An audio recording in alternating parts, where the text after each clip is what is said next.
ในวันที่27มิถุนายน2025นี้หน่วยภาคฮักฐานสาพันธ์กรรมปานแขวงได้ดำเนินทาบทามบุคลากรกองประชุมใหญ่ครั้งที่6ในหอบที่1ขึ้นอยู่ที่ห้องประชุมแผนกแรงงานและสวัสดิการสังคมแขวง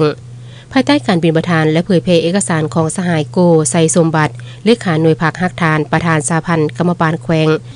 สหายคำปุณ4 หาลาดห้องหัวหน้าคณะจัดตั้งแขวงมีบรรดาสมาชิกพรรคและคณะสุขยุติดตามกองประชุมเข้าร่วม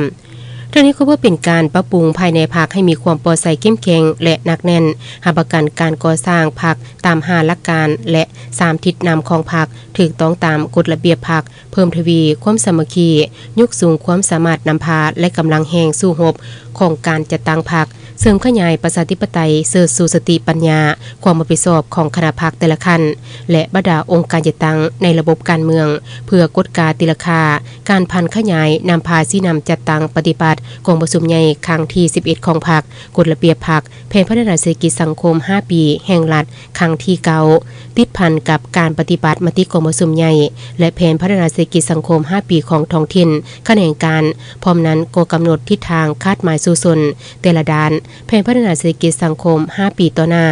ของคณะพรรคขั้นต้นให้สอดคล้องกับความเป็นจริงภาวะวิสัยรอบด้านและสามารถจัดตั้งใดเพื่อคัดเลือกบุคลากรที่มีมาตรฐานเงื่อนไขตามที่ได้กำหนดไว้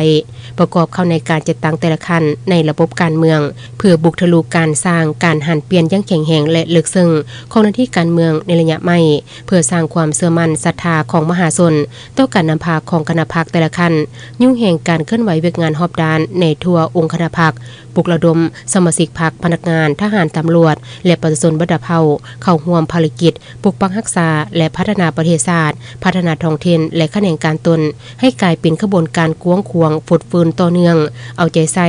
ก่อสร้างพรรคให้ปลอดภัยเข้มแข็งและหนักแน่นหาประกันด้านคุณภาพสร้างได้สมาชิกพรรคที่เด่นและเป็นแบบอย่างนำหน้าให้แก่มหาชนผ่านกระบวนการดังกล่าวสร้างได้กลุ่มกองบุคคลที่ดีเด่นในทุกเวียกงานทั้งศูนย์กลางและท้องถิ่น